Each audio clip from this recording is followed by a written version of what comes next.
if you are on the ground and you're having tear gas pellets fired at you, as they have been doing in Broadview, Illinois, you want to react. You want something to happen, and unfortunately, they're using every lever at their disposal to keep us from maintaining order. I believe the politicians are under threat because there's no way somebody can say that things are wonderful in Chicago. And I think that Pritzker, he's not a stupid person. I think that Pritzker's afraid for his life.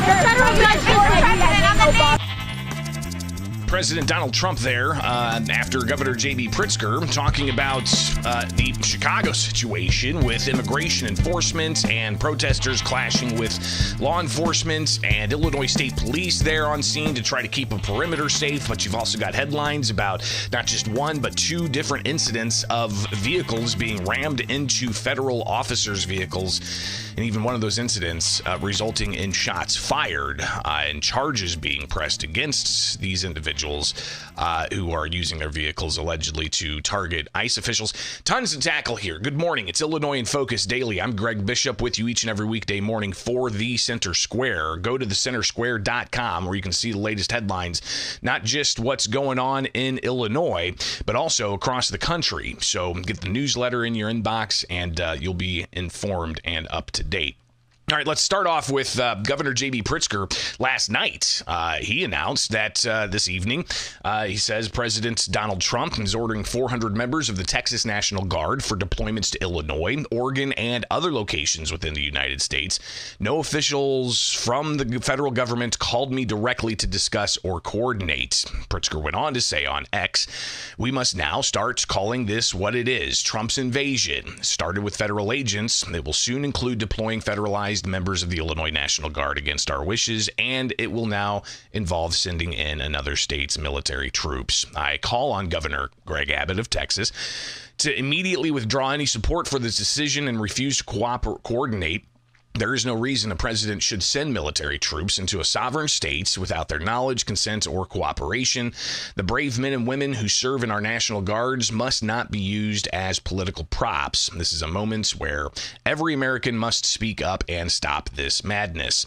So that's Governor J.B. Pritzker. He also made the rounds yesterday on CNN in particular, where he joined State of the Union to talk about the issue of public safety in Chicago. Here is Governor J.B. Pritzker with Jake Tapper on CNN. Let me just say that the secretary doesn't know what she's talking about. She frankly says that people are clapping. They're not. They're booing her on the street, and they're booing ICE and CBP. They're marching, the CBP marching on a beautiful Sunday in Michigan Avenue in downtown Chicago.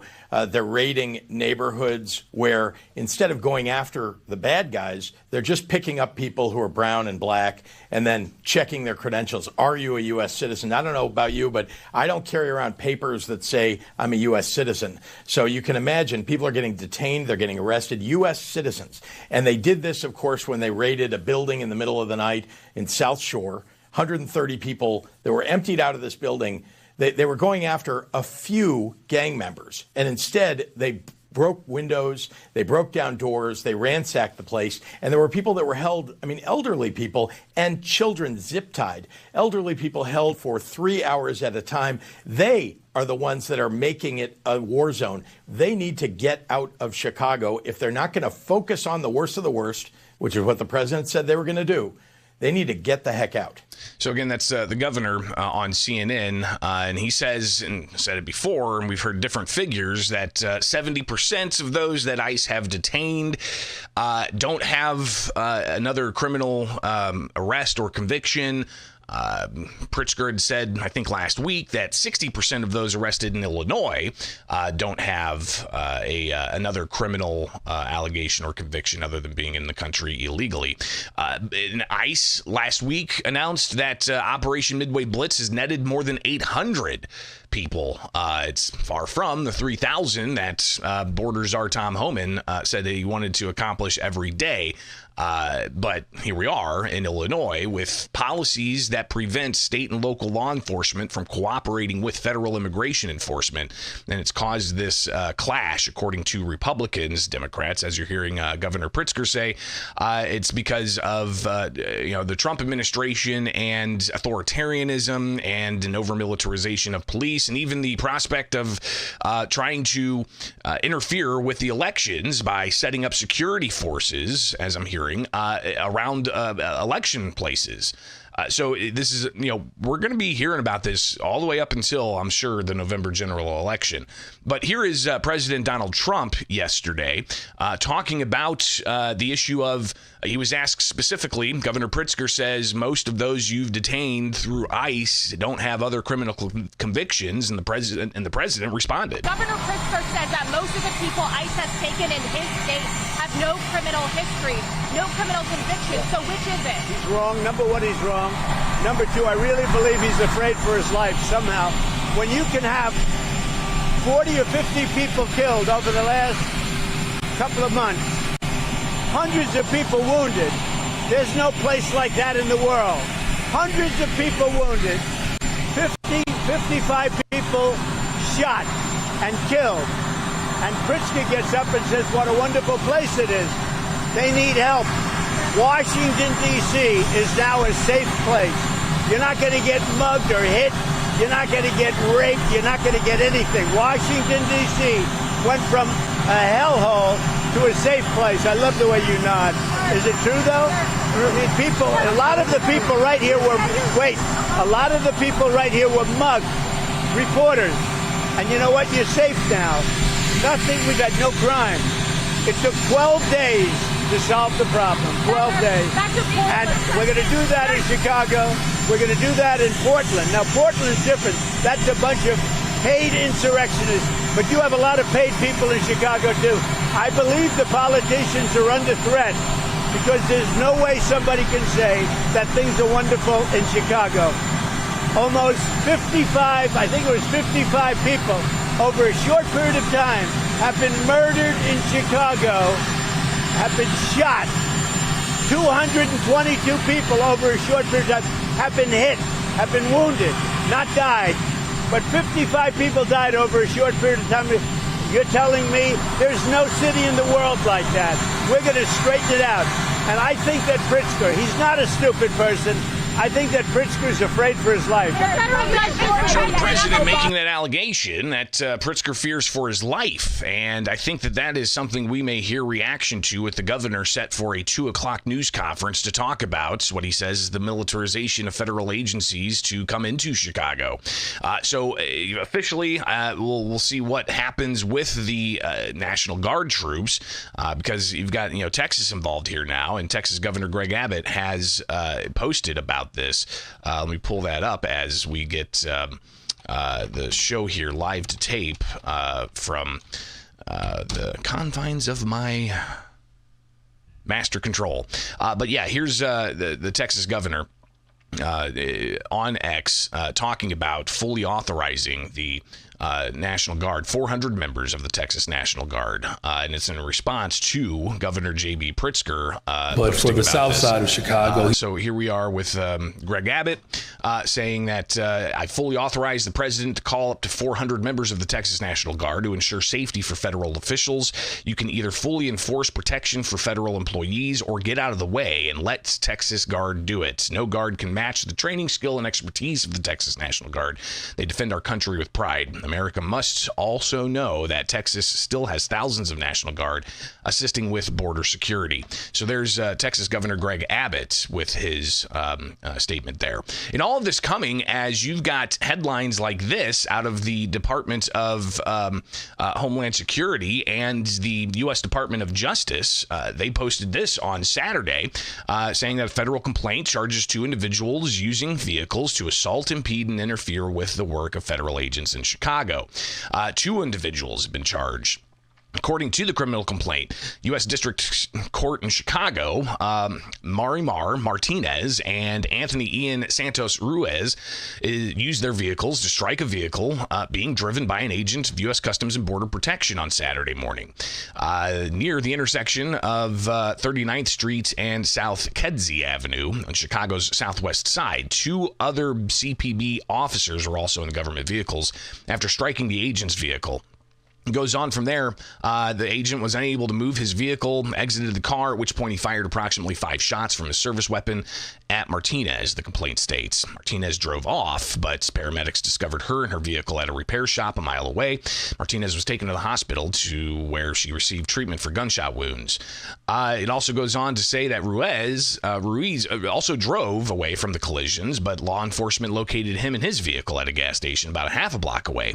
Both defendants remain in law enforcement custody pending initial appearances in federal court in Chicago. Goes on there. All right, so you've got that issue, but that was only the first that happened Saturday. You've got the assistant director of the U.S. Department of Homeland Security, Tricia McLaughlin, posting this on X, having to correct that somebody posted video of vehicles ramming into other vehicles from Chicago, and they said it was the first incident. And actually, you've got Tricia McLaughlin saying that that's not from the first attack involving a 10-car caravan blockade. This is from another vehicular assault later in the day in Chicago, where an individual rammed an ICE government vehicle. This violence is rampant as much as J.B. Pritzker wants to whitewash the facts on the ground. So, again, when you've got these incidents, and the ICE touts 1,000% increase of attacks against ICE, it's been, 2 weeks since the shooting down in Dallas at an ICE facility where detainees were shot and killed. And you've got the ongoing protests outside Broadview. Clearly, this is something that we're going to be watching very closely, even as Secretary Kristi Noem also making the rounds, talking about the violence and how they're going to continue to focus on public safety. Here she is on Fox News, specifically talking about Governor J.B. Pritzker. By Governor Pritzker and his willingness to let murderers and rapists run his state and have a free-for-all against the people that live in there without making it safe for families. And that's what has been the most shocking to me, is to see these local governors and mayors not stand up for law and order. That we will go into Chicago, we will go into Portland, and we'll make sure we have the backs of our law enforcement. And that's what the Department of War is providing for us.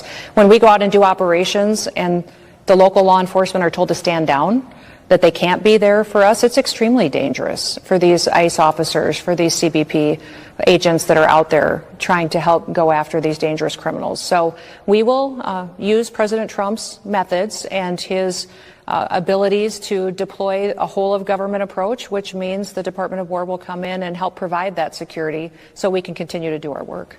So you've got Noem essentially confirming that that's going to happen. And the president said time and again that he's going to send the National Guard into Chicago to work on public safety. And ICE is also posting that they are making arrests.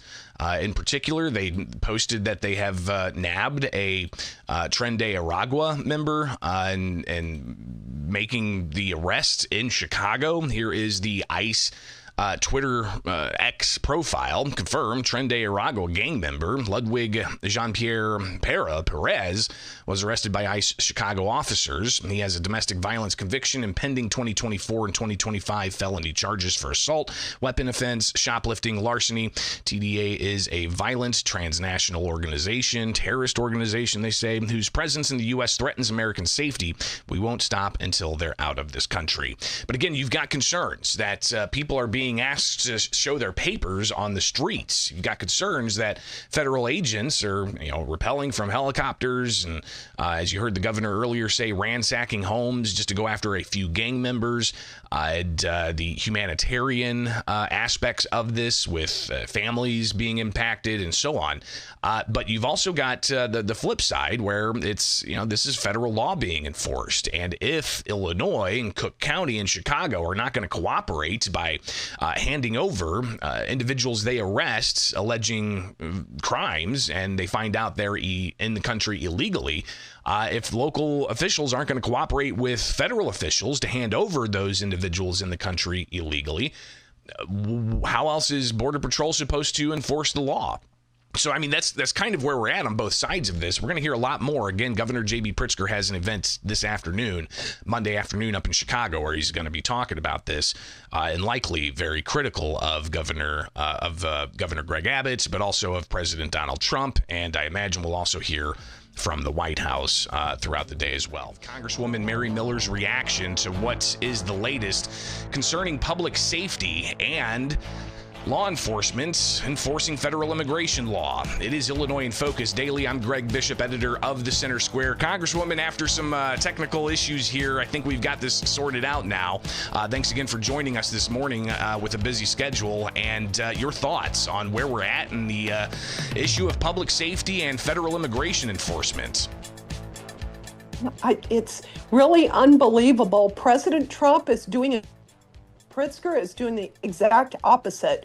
J.B. Pritzker says it's unlawful to defend our agents and our communities, but perfectly lawful to shield violent criminal aliens. It's really unbelievable. Congresswoman, you've got this lawsuit, obviously, and it could lead to a temporary restraining order. How could that possibly impact federal law enforcement enforcing federal immigration law in Chicago? We've seen the clashes in Broadview. We've seen the protests grow and grow. But if the National Guard can't go and protect federal property and personnel, even if it's a temporary restraining order, how do you think that's going to impact the streets of Chicago? Well, if they have to withdraw, it'll be terrible for the streets of Chicago. We have to have justice, and these people have to be arrested. These illegal aliens need to be deported. These are the worst of the worst. We are talking pedophiles, child abusers, gang members, armed robbers, gun runners. But President Trump is not going to tolerate lawlessness. He will make sure cities are safe and secure. And he has been enduring lawfare his first term and now again. So I think we'll have to wait and see. It depends on the judge because they're all over the place. So we'll have to wait. But it is unbelievable and unacceptable. Congresswoman, we've heard a lot of interesting rhetoric the past, some may say 10 years, others may say, 10 weeks. And even yesterday, we heard terms thrown around like, Congressman Chuy Garcia saying that the Trump administration is waging war on Chicago. He says that people need to stand up and resist and fight.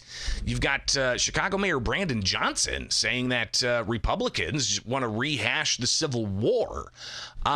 How is that impacting the national conversation here? Yes, they're comparing ICE to Nazi Germany, and it does have consequences. They're dehumanizing the ICE men and women who are really heroes and deserve our applause and gratitude, deserve thanks. So anybody that's listening that's in Chicago, if you see them, be sure to thank them. But, they're trying to stir up violence. I believe they lost the election. J.B. Pritzker got 200,000 less votes than President Trump. Perhaps he's jealous. We know he wants to run for president, and they have failed policy. So I think they're trying to stir up chaos, and it's all about ideology and power for them. It's not about the safety of the people of Illinois. Congresswoman Mary Miller with us live here, and I've got to go a little bit further with just the idea of the rhetoric being used here. I mean, the Pritzker administration, even Governor Pritzker yesterday, saying it's ICE that's provoking people. He says simply, enforcing immigration law, people don't like it in Illinois, and he says it's abhorrent and encourages people to film and to be there to witness what ICE is doing. So when it comes to the issues of enforcing immigration law, how should those who oppose that conduct themselves?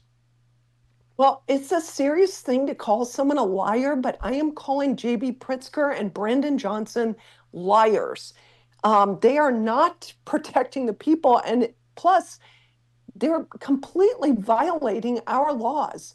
The federal laws trump their stupid sanctuary laws. And Illinois, they're forcing the Illinois taxpayers to pay up $2.5 billion at least on migrant care, but just the cost to human life, like the quality of life is disintegrating in Chicago. Chicago's a great city with so much potential, but just the Magnificent Mile, so many businesses have closed, which impacts it, the economy up there and economic opportunities. But also, how about the families of victims here? And I've talked to some of them. Not one Democrat in Illinois has reached out to the victim of illegal crime. Congresswoman, some other things going on, obviously. It's not just public safety issues and the potential use of the Illinois National Guard and the Texas National Guard to assist in, fighting crime in Chicago. You've also got the government shutdown going on.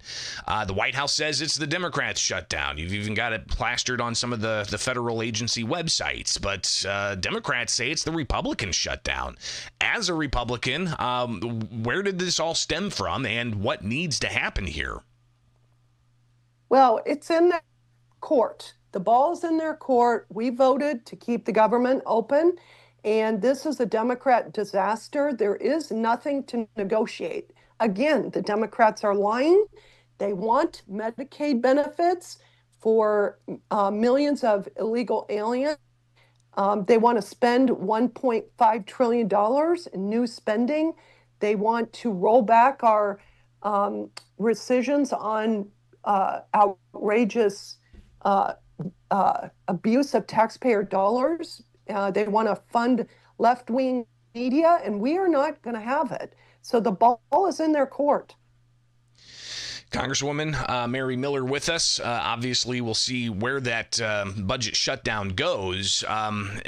Should the Trump administration find deficiencies after that set certain amount of time to maybe, trim the size of the federal government if this continues to be a protracted partial shutdown? Well, President Trump's a winner. He always finds a way to win. He, like I said before, if he gets he makes lemonade. So sadly, real people are being hurt by this shutdown, and it's all to please the far left agenda. But while we're shut down, if we can shrink the federal government, President Trump should do it. I believe he will do it with the help of Russ Vought. And I think the American people want it. They want federal government. They want transparency and accountability, and we have not had it. Congresswoman Mary Miller. All right, and 999, just to confirm, 39th Police in Kedzie, they were saying that they were being surrounded by that large crowd, and they were requesting the police were not sending. Some of the radio chatter the Department of Homeland Security shared, saying, play the tape, stop protecting criminals. They were requesting the police were not sending. Not only did Chicago's leaders refuse to send support to federal law enforcement officers in danger, now they're lying about it. Disgusting. That is a official posting from the Department of Homeland Security on X yesterday with some of that audio. It is Illinois in Focus Daily. I'm Greg Bishop with you each and every weekday morning.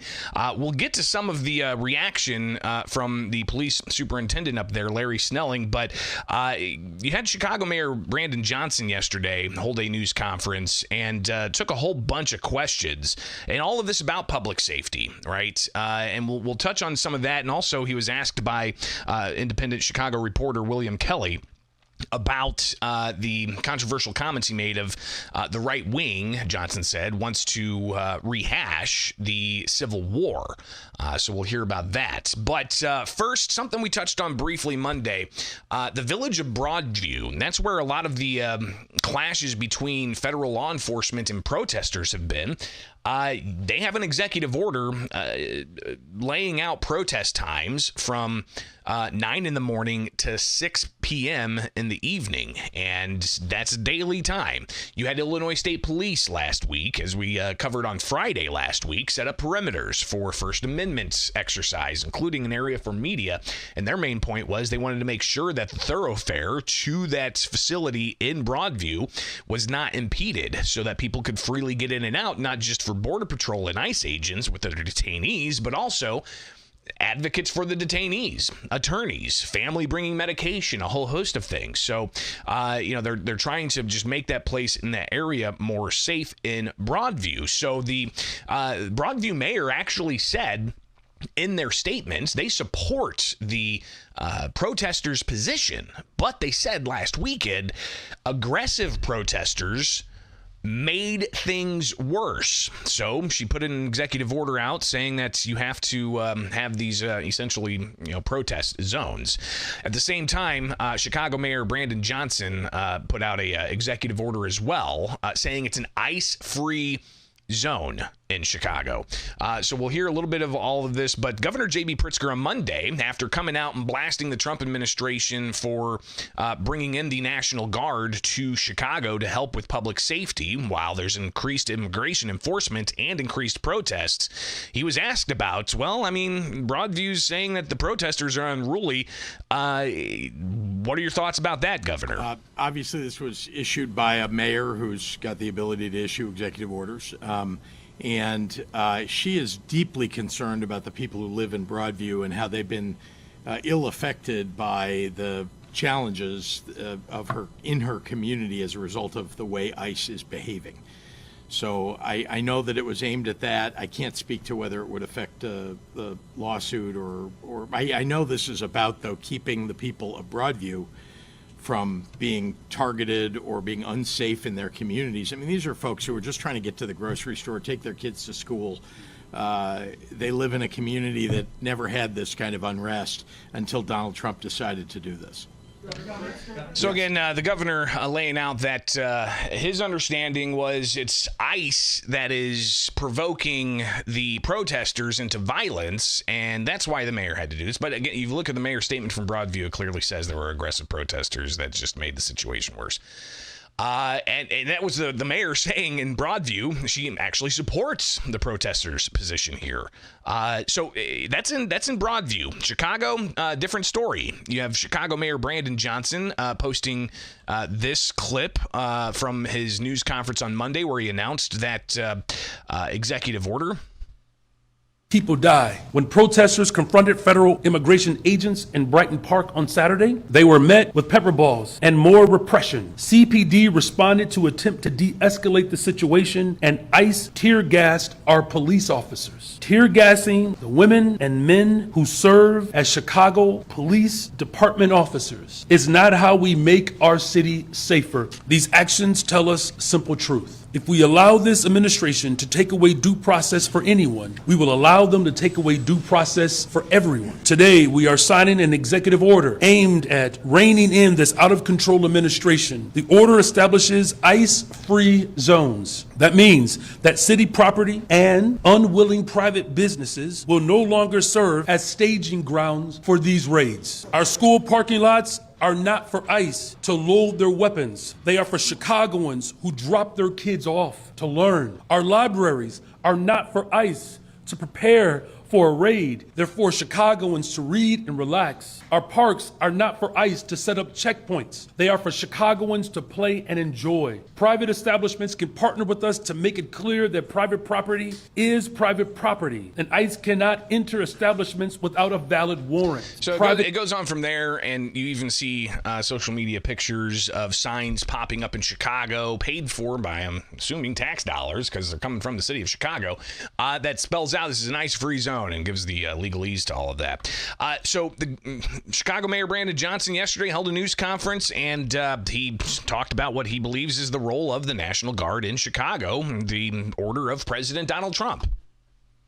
Here is the mayor. Mayor Johnson, over the last week, I've literally interacted with over 300,000 plus real Chicagoans who say that it is hate speech for you to evoke the Civil War. We'll get to that in a moment. I grabbed that wrong clip here. Here we go. Powers and legalities of the National Guard. We'll hear William Kelly here in a moment. So they won't have policing powers. We know that. And then could you kind of just go over again what you know about where the National Guard is currently located? And, you know, as far as you know, what type of powers does the National Guard have in Chicago, and who are they accountable to in this moment? Yeah, well, they're accountable to the federal government, right? Once, you know, the president invokes, you know, his, quite frankly, his constitutional authority in that he can federalize. The problem is, of course, he has not met the basic standards in order to be able to do that, and that's what the judge in Oregon indicated and made very clear. So they won't have policing powers. We know that. They can't arrest. So whatever their order is, I believe this is what the judge is asking for. What will be the specific, make the case first, and then what would be the specific assignments. The president has not proven either of those standards, and this is why, you know, I'm going to remain hopeful that the judge, you know, carries out what the judge did in Oregon, which is, this is unconstitutional, it's illegal, and it's dangerous. And again, the case in Oregon is a different circuit. What happens in the Northern District of Illinois in the 7th Circuit, we'll see. And all this is going to play out in, how rapid, right? I mean, how rapid is this going to play out? I know some of you here found this channel because of coverage of the gun ban in Illinois, and you know that it just takes so long to get through. I mean, the gun ban passed in 2023, and here we are, still in 2025 now, at the tail end. We don't have finality on that. But this case about the use of the National Guard and, you know, possible temporary restraining order, we're expecting to get some outcome by Thursday. All right, so William Kelly, independent Chicago reporter, at the news conference yesterday with Brandon Johnson, asking about the controversial comments Johnson made about how he claims the right wing wants to rehash the Civil War.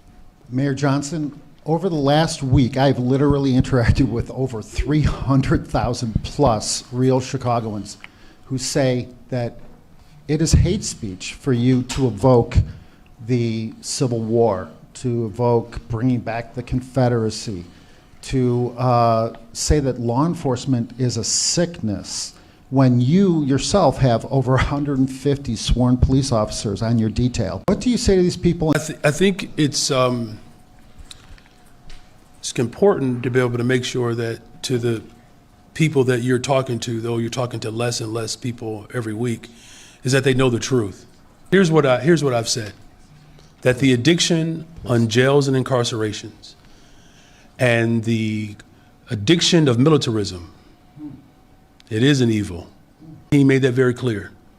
And so I believe it's incumbent upon us to make sure that the real Chicagoans or the real people of America, instead of sending billions of dollars overseas, we should be spending it on the people right here in the city of Chicago.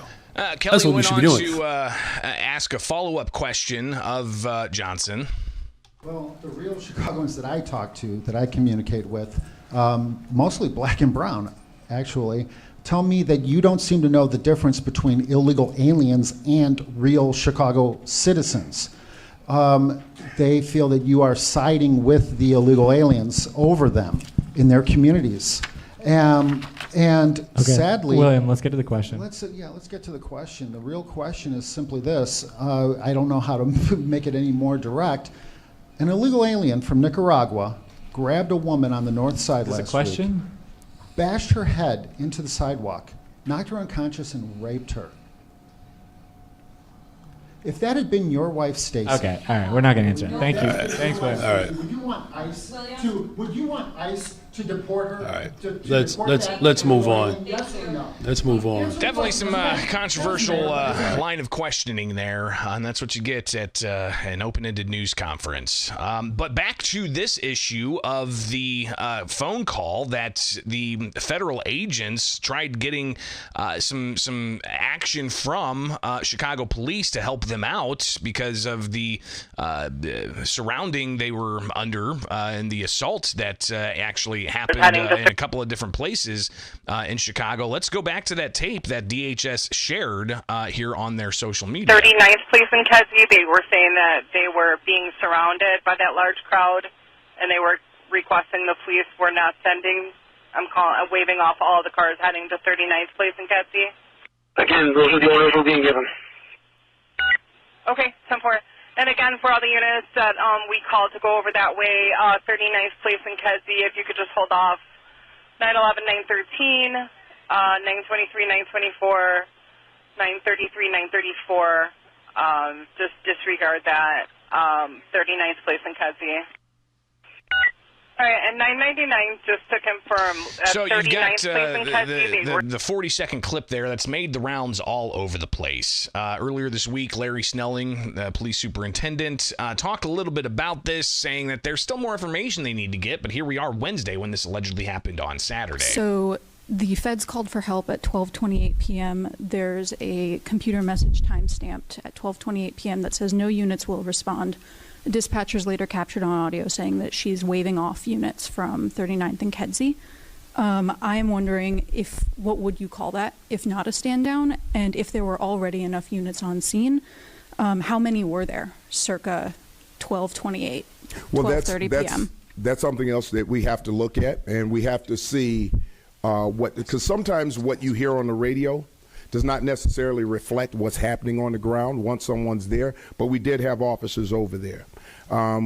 We have a timeline and a breakdown of who responded, and if you listen to the radio transmission, there were multiple officers who said they were going to that location, and they showed up because that's what CPD does when they hear that someone's in danger. How that's going to end up coming to any kind of conclusion? Will there actually be some closure there? Or was it an indication that Chicago Police Department brass don't want to help federal law enforcement? Because you've got the city of Chicago with Mayor Brandon Johnson saying that ICE needs to get out. Governor J.B. Pritzker saying ICE needs to get out. You've got these higher level law enforcement officers in a city like Chicago that's like Superintendent Larry Snelling. You know, he's works for Brandon Johnson, the mayor of Chicago. So we'll be watching all of this, of course, public safety and the continued conflict between the Trump administration and Illinois Democrats continues. We care about those late arriving ballots. We think they're unlawful ballots. Right there, I think that's enough of an injury. It's just one of the voices heard yesterday in the U.S. Supreme Court about the issue of ballots being counted 2 weeks after Election Day. Welcome back, Illinois in Focus Daily. I'm Greg Bishop. In this case, brought by Congressman Mike Bost, a Republican from Murfreesboro. Used to be a state representative, was actually made famous during budget debates at the Illinois State House. Gosh, this had to have been 15 years ago. When he threw papers all over the place and said he's sick of getting the the budget last minute. And that was like 15 years ago. Gosh, I'm just trying to recall that. But Bost, he obviously is in a safe district, right? The way the state's congressional maps are drawn by Democrats. But he sued in 2022 because of the law in Illinois that says you can count ballots that are postmarked on Election Day up to 2 weeks after Election Day. Now, this happened with absentee ballots since, I think, 2005. They kind of gave that window just to allow the mail to get, postmarked ballots to where they need to be. But it was for absentee. And then obviously during COVID, you had a massive expansion of mail-in balloting where you can request a permanent mail-in ballot where you always get a mail-in ballot. Or you can request one each year and get a mail-in ballot. You don't have to have an excuse or a reason like you're in the military overseas or you're taking care of your mom in Florida or whatever the case may be. So the mail-in balloting's been opened up. So Bost sued as a congressional candidate. Yeah, he's won election after election after election after election, but he sued. So the case in the lower courts, instead of getting to the merits, they instead decided to talk about standing. Does Bost have the standing? Is he injured by these ballots being counted 2 weeks after the fact? So let's go ahead and jump into this. Here's Paul Clement. He's the attorney for Mike Bost in front of the U.S. Supreme Court. And again, this isn't about the issue of the mail-in ballots. This is about the issue of standing standing? Does Bost have the standing to bring this case against the state of Illinois? The question in front of the U.S. Supreme Court. Those unlawful ballots could cost Congressman Bost the election or at least reduce his margin of victory, and he has to pay his campaign staff for 2 extra weeks. All of that means that Congressman Bost has standing 3 times over. So he obviously has to expend money to have poll watchers watch these absentee or late arriving ballots up to 2 weeks after the case. And also just the fact that he's on the ballot, he has standing. Lower courts disagreed. And he went on to be asked questions by a variety of Supreme Court justices if this is just, a party issue. And Clement said he would stand with the Socialist Party to be able to have a candidate take a challenge to election law if they feel they're aggrieved by it. So he doesn't see this as a party issue. He sees this as an issue of, can a person on the ballot challenge election law they feel makes things unfair? So here's more from Paul Clement. But I'm delighted to have those bedfellows because that's the way we think about elections in this country. We don't think, just give me the bottom line result, give me the binary result, winner or loser. And again, the question is in front of the court, the standing issue. But Clement said, he's aggrieved. Bost is harmed by these late arriving ballots he says are unlawful. We care about those late arriving ballots. We think they're unlawful ballots. Right there, I think that's enough of an injury. So another issues brought up about the pocketbook injury. Bost having to expend resources to be at the vote count location when they're having these late arriving ballots come in up to 2 weeks. Now in the last 2 weeks, I have to spend some money. If the election ends at Election Day, you're going to spend your money throughout the process differently. You're going to spend less money at the margins. You're going to spend less money directed at likely mail-in voters. You're going to spend a little more money at the margin on your voters who you think are actually going to go to the polls. And this is in front of the U.S. Supreme Court yesterday. Clement was asked about what kind of remedy there should be with this standing issue and possibly even the issue of mail-in ballots no longer being allowed to be counted up to 2 weeks after the election in Illinois for federal elections. If Illinois decides we're going to reverse this and we're going to close all the polls early and we're going to get rid of mail-in voting, I think any voter who comes in with a declaration and says, I want to vote by mail, I voted for mail. That's a different hypothetical. What I'd like to do is focus on your standing argument, which we've said you have to have a particularized grievance, not a generalized grievance. And then you get into a lot of different legalities with the various Supreme Court justices asking questions. And they did seem a split as to if Bost has standing. You got the conservative justices raising questions, but the liberal justices seeming to side with the state, and the Illinois Solicitor General, Jane Knotts, she addressed the issues and said that if standing was allowed for Bost, that'll open the floodgates. Petitioner's blanket candidate standing rule would cause chaos for election officials while saddling federal courts with resolving abstract policy disputes. And there was a lot of discussion about, listen, Bost is a safe candidate in a safe district. He's not going to be harmed by these late ballots. But, Bost's side says that's a gamble. It's like playing Russian roulette, they said. You got to have, clear consistency in election day is election day. You can't count ballots 2 weeks after the fact. So the question of standing is still very real, but you had Brett Kavanaugh, an associate justice of the U.S. Supreme Court, asking questions about this prognostication issue that they believe the state is asking courts to do. Right? If they look into the future in their crystal ball or read the tea leaves and they say, well, this candidate's not going to be harmed by these late arriving ballots, so he doesn't have a case. Or are the courts going to have to say, well, this candidate does have a possibility of being injured by these late arriving ballots, so he has a case. So it's this issue of prognostication, right? Trying to predict the future. Do the state's defendants in this case want the courts to play that game? Bring the table. Okay, so we bring to the table polling data that shows you're down 20. Candidates that are down 20 sometimes make late breaks for it and win. Happens all the time. And you said expertise of campaign advisors. I respect them as much as anyone, but they can be wrong and they don't have perfect crystal balls either. I don't understand a standing rule that therefore depends on prognostication. So Kavanaugh raising that issue, but also Neil Gorsuch raising that issue as well. Is it 50%? Is it 60%? You've resisted giving us a number. And I would just ask you, if you could, what you think that threshold should be.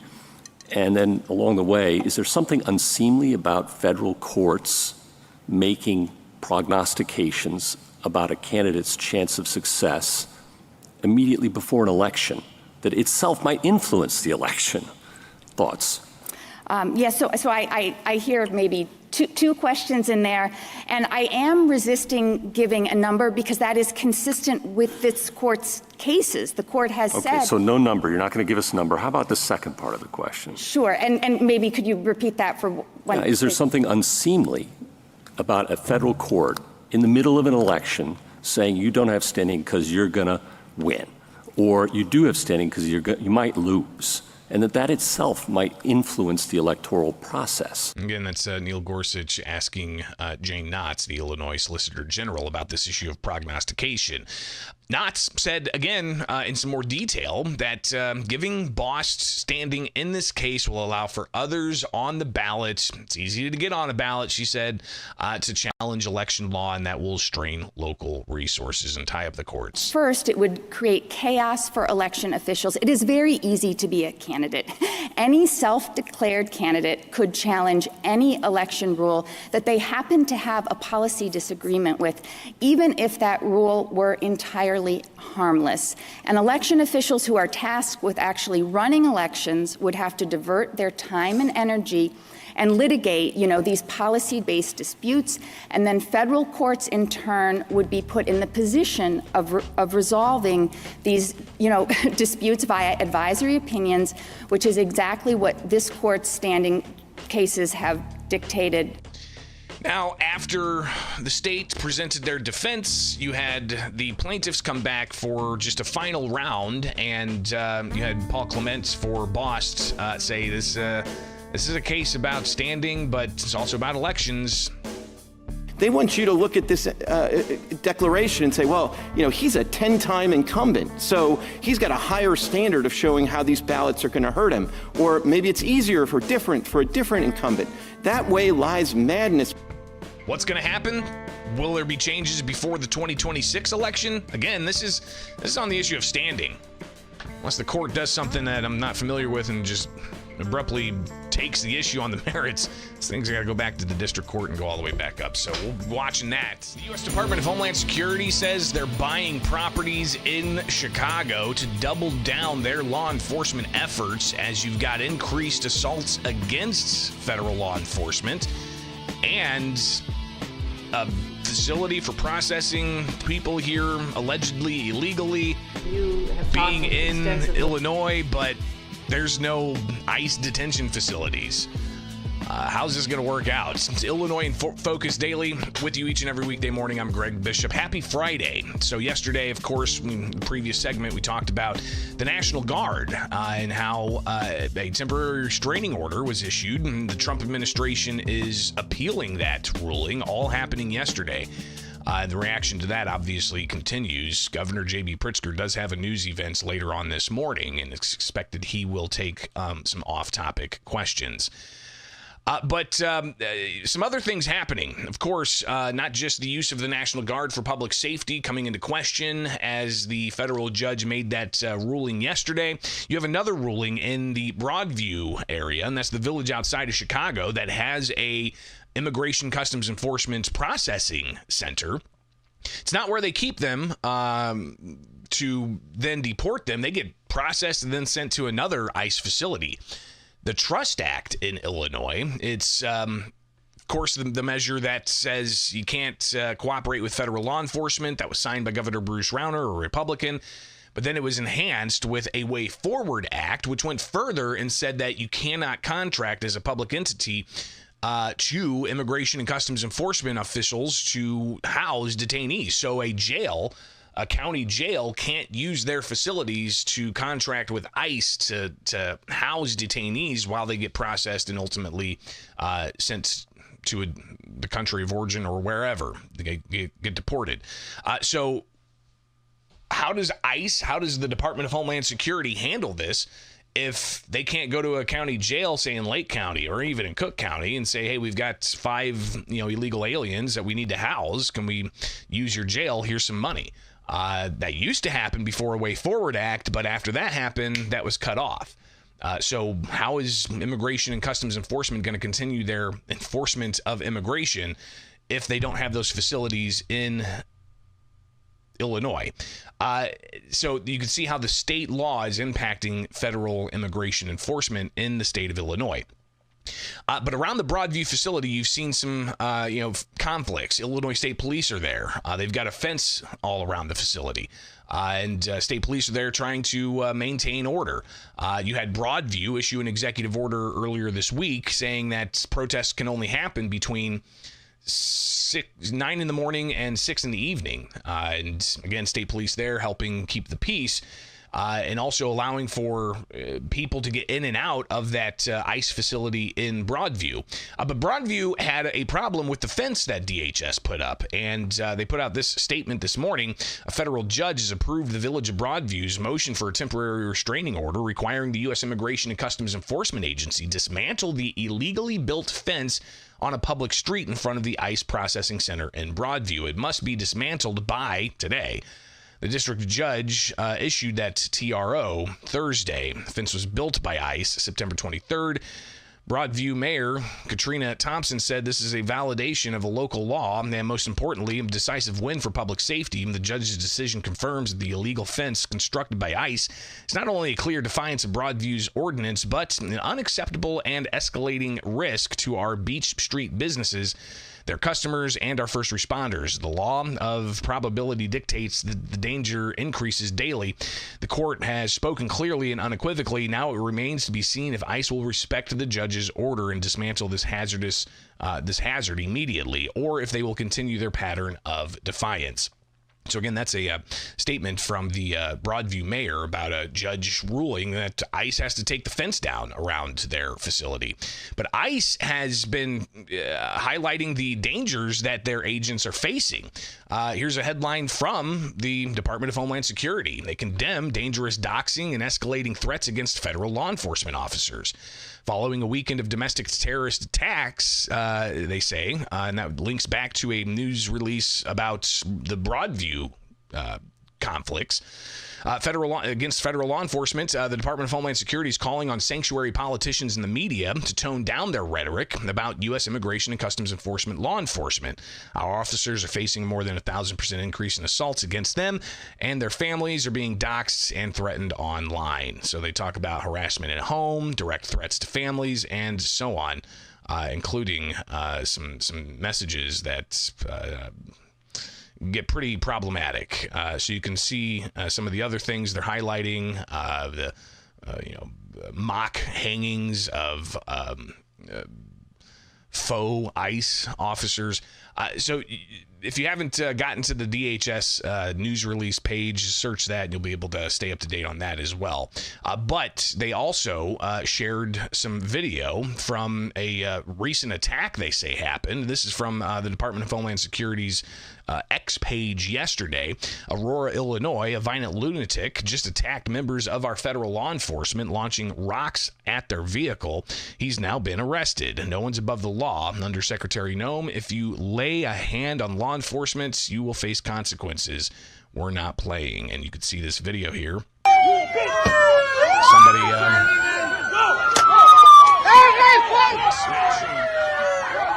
smashing a window and being chased down by police. So DHS says that's what law enforcement are having to deal with on a regular basis. And how are they supposed to, take care of enforcing federal law if they have to fight through those types of things? So DHS Secretary Kristi Noem, taking part in the White House cabinet meeting yesterday, shared this with President Donald Trump. You have talked extensively about how threatened our ICE officers are, but all of our law enforcement out there. And we saw the shooting in Dallas at that facility, so we're hardening all of our buildings and making sure that we have more security measures, snipers on the roof, people to protect our law enforcement while they're out there on the streets. But what I'm also doing, sir, is and with your authority, is we're purchasing more buildings in Chicago to operate out of. We're going to not back off. In fact, we're doubling down, and we're going to be in more parts of Chicago in response to the people there. And then I was there a few days ago and looked at some facilities that we can deploy more law enforcement out of, because what they're trying to do with these riots and violence is distract us and keep us from going after those murderers and rapists that are out on the streets. So Noam saying they're going to buy more federal property in Chicago to have ICE offices to continue conducting federal law enforcement there. Again, in a state that doesn't allow local governments and other non-federal state-owned properties to use their property for contracting with ICE for immigration detainment and processing. So the feds are going to have to go out and buy their own buildings and get those set up to where they can have the operations moving forward. While the concerns about what people are calling federal overreach are obviously there, and we've heard those, look at the other side, and those who are saying we need federal law enforcement on immigration because leaving it unchecked leads to human trafficking and abuse and all kinds of other just horrifying crimes against people, and you need to crack down on that. But in a jurisdiction where it's a migrant sanctuary policy of not cooperating with local federal law enforcement by not allowing for jail beds at a county jail, which, with the Safety Act and no cash bail, the jails there's some vacancies. So do we just leave those empty and not cooperate with federal law enforcement? Something that obviously is going to continue to track out as we cover it with the Center Square here with Illinois in Focus Daily. All right, be sure to like, subscribe, hit that notification bell, and wake up with us each and every weekday morning as we break things down for you to know as you get your day going. And don't forget, you can get the weekend edition. Jim Talamonte and I break down the arguments made in court about the federal judge issuing a temporary restraining order. You got the best of all of it. Again, just subscribe to Illinois in Focus Daily here each and every weekday morning with the Center Square.